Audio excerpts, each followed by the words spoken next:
যুবসাথী স্কিমের ফর্মে যদি কোনো প্রকার ভুল হয়ে থাকে তাহলে কি করবে? প্রথমত যারা অফলাইনে ফর্ম ফিল আপ করেছো এবং কোনো প্রকার ভুল করেছো, তোমার মনে হচ্ছে আমার আবেদন ফর্মটা বাতিল হয়ে যেতে পারে বা রিজেক্ট হতে পারে অথবা টাকা পেতে সমস্যা হতে পারে। তো যারা অফলাইনে ফর্ম জমা দিয়েছো তারা অনলাইনে চাইলে ফর্ম ফিল আপ করতে পারো। কেন বলছি? কারণ আমরা যে অফলাইনে ফর্মটা জমা দিয়েছি ওই ফর্মগুলো যে দুয়ারে সরকার স্টাফরা রয়েছে বা অফিসাররা রয়েছে ওই ফর্মগুলো ওরা ডাটা এন্ট্রি করবে বা পোর্টালে তুলবে, আমাদের এই ফর্ম দেখে দেখে ডেটা এন্ট্রি করবে বা ওরা অনলাইনে তুলবে। তাহলে তুমি যদি অফলাইনে আবেদন করার পরেও অনলাইনে অ্যাপ্লিকেশন করো তাহলে তুমি যে অফলাইনে ফর্মটা ফিল আপ করেছো ওটা কিন্তু অটোমেটিক্যালি রিজেক্ট হয়ে যাবে এবং অনলাইনে যে ফর্মটা ফিল আপ করেছো ওটাই কিন্তু অ্যাপ্রুভ হবে, ওটাই গণ্য হবে। তাহলে অফলাইনে ফর্ম ফিল আপ করার সময় তুমি যদি কোনো প্রকার ভুল করে থাকো তাহলে সেই ভুলটা অনলাইনে ফর্ম ফিল আপ করার সময় করবে না এবং ওখানে ফর্ম ফিল আপ করার সময় সঠিকভাবে ফর্ম ফিল আপ করো। এখন সাইট ওকে আছে, এখন ঠিকঠাক করে ফর্ম ফিল আপ চলছে, অনলাইনে কোনো সমস্যা নেই। আমি নিজেও ফর্ম ফিল আপ করেছি এবং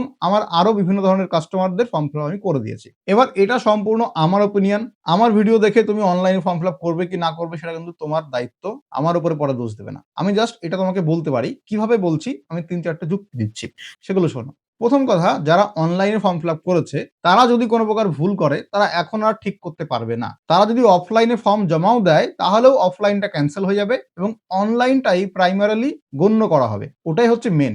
এবার যারা অনলাইনে ফর্ম ফিল আপ করেছে তারা অ্যাপ্লিকেশন নাম্বার পেয়ে গেছে, ওই নাম্বার দিয়ে পরবর্তীতে স্ট্যাটাস চেক করতে পারবে এবং যদি এডিট করার অপশন দেয় তাহলেই একমাত্র অনলাইনে যারা ফর্ম ফিল আপ করেছো তারা সংশোধন করতে পারে ভুল, আদারওয়াইজ কোনো অপশন নেই। কিন্তু যারা অফলাইনে ফর্ম ফিল আপ করেছো তাদের কাছে সুযোগ রয়েছে, যদি অফলাইনে কোনো প্রকার ভুল হয় তাহলে ওই ফর্মটা বাতিল হয়ে যাবে অটোমেটিক্যালি যদি আমি অনলাইনে ফর্ম ফিল আপ করি।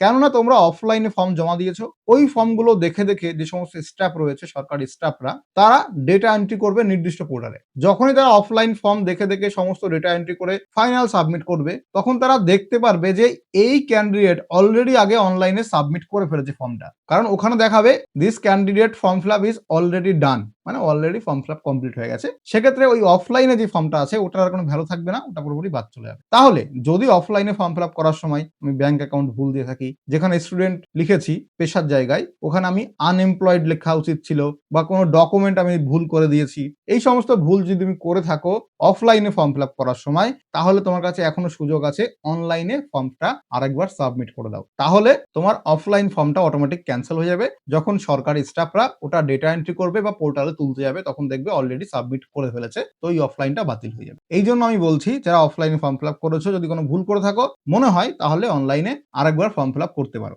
এবং অনলাইনে ফর্ম ফিল আপ করলে তোমার অ্যাপ্লিকেশন নাম্বার সঙ্গে সঙ্গে জেনারেট হয়ে যাবে, অ্যাপ্লিকেশন ফর্ম তুমি সঙ্গে সঙ্গে ডাউনলোড করতে পারবে। কিন্তু অফলাইনে যারা জমা দিয়েছো অনেকে রেজিস্ট্রেশন নাম্বার পায়নি, ইভেন অনেকে অ্যাকনোলেজমেন্ট রিসিপ্ট কপিটাও পায়নি, এরকম অনেক জায়গায় আমি শুনেছি। তো সেক্ষেত্রে তোমার এক্সট্রা একটা বেনিফিট হচ্ছে অনলাইনে ফর্ম ফিল আপ করার, যে তুমি এখানে সঙ্গে সঙ্গে অ্যাপ্লিকেশন নাম্বার পেয়ে যাচ্ছ এবং সঙ্গে সঙ্গে অ্যাপ্লিকেশন ফর্মটাও ডাউনলোড করতে পারবে, ফিল আপ করা অ্যাপ্লিকেশন ফর্ম। এখন প্রশ্ন হচ্ছে দু জায়গায় ফর্ম ফিল আপ করলে কি সমস্যা হতে পারে? প্রথম কথা, যারা অফলাইনে করেছো তারা যদি অনলাইনে ফর্ম ফিল আপ করো তাহলে অনলাইনটা এখন সাবমিট নিয়ে নেবে এবং তোমার অনলাইনটাই মেন বা প্রাইমারি ফর্ম ফিল আপ থাকবে, অফলাইনটা অটোমেটিক্যালি ক্যান্সেল হয়ে যাবে, রিজেক্ট হয়ে যাবে, ওটা নিয়ে কোনো চাপ নেই। কারণ তোমার এই অফলাইন ফর্মটা ওটাও শেষমেশ এই অনলাইনে গিয়ে আপলোড করবে। পার্থক্য হচ্ছে অনলাইনে তুমি নিজে ফর্ম ফিল আপ করছো আর অফলাইনে জমা দিলে তোমার হয়ে কোনো সরকারি স্টাফ ওই ফর্মটা অনলাইন পোর্টালে তুলবে বা অনলাইনে ফর্ম ফিল আপ করবে। এটাই হচ্ছে অফলাইনে আর অনলাইনে ফর্ম ফিল আপ করার পার্থক্য। কারণ আমরা প্রত্যেকে এই যুবসাথী স্কিমের স্ট্যাটাসটা চেক করব, কিন্তু যারা অনলাইনে ফর্ম ফিল আপ করেছে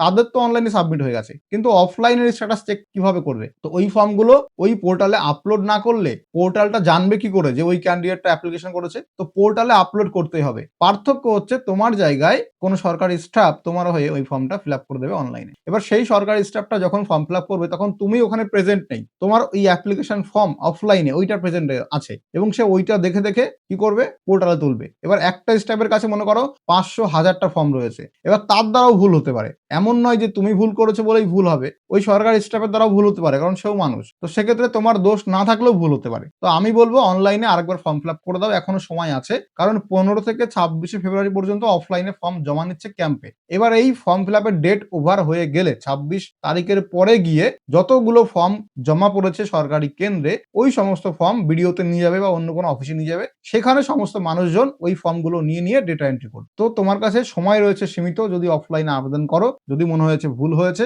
আরেকবার অনলাইনে অ্যাপ্লিকেশন করে নাও, অফলাইনটা অটোমেটিক্যালি বাতিল হয়ে যাবে। এর সঙ্গে আরেকটা টিপস দিয়ে রাখি, যে কোনো সরকারি প্রকল্পে বা সরকারি চাকরিতে যদি ফর্ম ফিল আপ করো, তাহলে যখনই অনলাইন ফর্ম ফিল আপ শুরু হয়েছে তখনই ফর্ম ফিল আপ করবে না। ফর্ম ফিল আপ করার তো একটা সময় থাকে যে 7 দিন বা 10 দিন সময় আছে, তো প্রথমে গিয়ে ফর্ম ফিল আপ করবে না। প্রথমে যখন ফর্ম ফিল আপ করতে যাও, যেহেতু প্রথমবার সাইট লঞ্চ করা হয়, তো সাইটে অনেক বাগ থাকে, অনেক প্রবলেম হয়, যেটা এই প্রকল্পের ক্ষেত্রেও হয়েছে এদের নির্দিষ্ট পোর্টালে। ওই জন্য ওয়েট করবে, 5-7 দিন ওয়েট করার পরে গিয়ে ফর্ম ফিল আপ করো, যখন অ্যাকচুয়ালি ওয়েবসাইটে স্টেবল হবে বা সার্ভারটা ঠিক হবে। যেমন যারা প্রথম দিকে অ্যাপ্লিকেশন করেছে অনলাইনে, অনেকের ওটিপি আসছিল না, সাইট খুলছিল না, ডকুমেন্ট আপলোড নিচ্ছিল না, ডিরেক্টলি সাবমিট হয়ে যাচ্ছিল, তো তাদের জন্য একটা ঝামেলা, তাদের আবার ওয়েট করতে হচ্ছিল, মানসিক হেনস্থা হয়েছে, এবং এখন যখন সাইট ঠিক হয়েছে তখন তাদের আবার অপশন দিয়েছে করার। তো এইগুলো কেন করবে?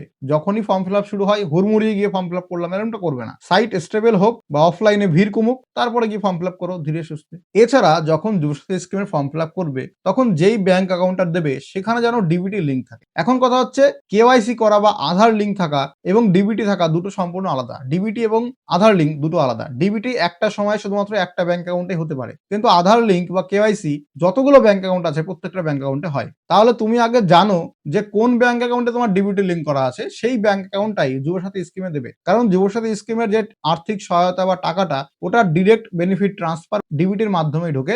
ইভেন 99% যত প্রকল্প চালু আছে রাজ্য বা কেন্দ্রের, সব প্রকল্পের ওই ভাতা, ওই টাকা সেটা ডিবিটির মাধ্যমে ঢোকে। তো কিভাবে জানবে তোমার কোন ব্যাংক অ্যাকাউন্টে ডিবিটি করা আছে, অথবা তোমার ব্যাংক অ্যাকাউন্টে আদৌ ডিবিটি করা আছে কিনা, অথবা তুমি যদি ডিবিটি চেঞ্জ করতে চাও একটা ব্যাংক অ্যাকাউন্ট থেকে অন্য ব্যাংক অ্যাকাউন্টে, এই সমস্ত ডিটেলস নিয়ে স্টেপ বাই স্টেপ ভিডিও আমরা বানিয়েছি, সেখানে সবকিছু দেখানো আছে প্রপার ভাবে। ওই ভিডিওটা দেখে নাও, ডেসক্রিপশন বক্সে লিংক আছে, অথবা চ্যানেলে যাও, সেখানেও ভিডিও পাবে। সেই ভিডিওটা দেখে নিয়ে আগে ডিবিটি দেখে নাও, ডিবিটি চেক করে নাও, চাইলে ডিবিটি চেঞ্জ করে নাও, তারপরে সেই অ্যাকাউন্টটাই যুবসাথী স্কিমে ফর্ম ফিল আপ করার সময় দেবে। এবার যারা ফর্ম ফিল আপ করে ফেলেছো, যেই ব্যাংক অ্যাকাউন্টটা দিয়ে ফেলেছো, সেই ব্যাংক অ্যাকাউন্টে ডিবিটি করে নাও অথবা ডিবিটিটা চেঞ্জ করে নাও। আর যারা অফলাইনে ফর্ম ফিল আপ করেছো, কোনো প্রকার ভুল হয়েছে, হতে পারে সই করনি, জেরক্সে সেলফ অ্যাটাস্টেড করনি, বাবার নামে ভুল, নিজের নামে ভুল, জন্ম তারিখে ভুল, পেশার জায়গায় স্টুডেন্ট দিয়ে ফেলেছো, দেওয়ার কথা আনএমপ্লয়েড, অথবা ব্যাংক অ্যাকাউন্টে ভুল করে ফেলেছো, যারা ভুল করে ফেলেছো চাইলে একবার অনলাইনে সাবমিট করতে পারো ফর্মটা, তাহলে তোমার অফলাইন ফর্মটা বাতিল হয়ে যাবে এবং অনলাইন ফর্মটাই গণ্য করা হবে।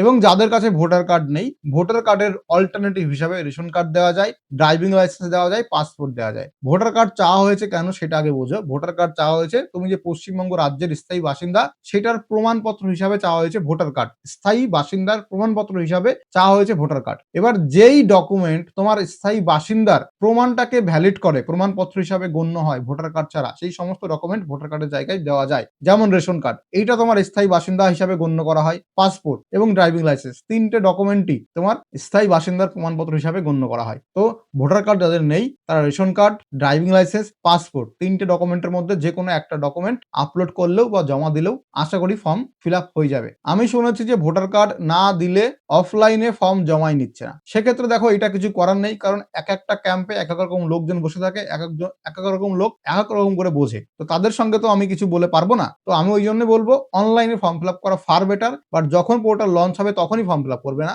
পোর্টাল গুলো স্টেবল হবে, সবকিছু ঠিক হবে, বাগ ফিক্সড হবে, তারপরে গিয়ে অনলাইন ফর্ম ফিল আপ করা সব থেকে বেটার। এতে তোমার সময় বাঁচবে, কেউ তোমার উপর মাতব্বাড়ি করবে না, তুমি ভিড় এড়াতে পারবে, তোমার টাইম নষ্ট হবে না। পোর্টালটা স্টেবল আছে, এখন ফর্ম ফিল আপ করলে ফর্ম সাবমিট নিচ্ছে, সঠিকভাবে ফর্ম ফিল আপ হচ্ছে। আমি নিজেও ফর্ম ফিল আপ করেছি এবং অনেক কাস্টমারের করে দিচ্ছি। তো এটা হচ্ছে সম্পূর্ণ ভিডিও। আশা করি তোমাদের অনেক কিছু হেল্প হয়েছে। যদি একটু হেল্প হয়, ভিডিওটাকে লাইক করে দাও, একটা ভালো কমেন্ট করে দাও এবং চ্যানেলটিকে সাবস্ক্রাইব করে রাখো এরকম গুরুত্বপূর্ণ ভিডিও আরো পাওয়ার জন্য। সুস্থ থেকো, ভালো থেকো, সুরক্ষিত থেকো। দেখা হবে পরবর্তী ভিডিওতে।